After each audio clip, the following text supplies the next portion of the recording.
آقائے دو جہاں حضرت محمد صلی اللہ علیہ وآلہ وسلم کی حدیث مبارکہ ہے کہ سنو عبداللہ،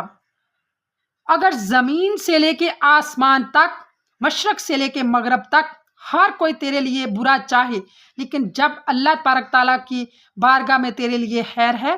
تو کوئی تیرا کچھ بھی نہیں بگاڑ سکتا۔ اور اگر مشرق سے لے کے مغرب تک ہر کوئی تیرے لیے دعائیں خیر کرے اور اللہ کی بارگاہ میں اگر دیر ہے تو پھر کوئی بھی تیرا کچھ بھی نہیں سنوار سکتا۔ یہ حدیث مبارکہ ان لوگوں کے لیے ہے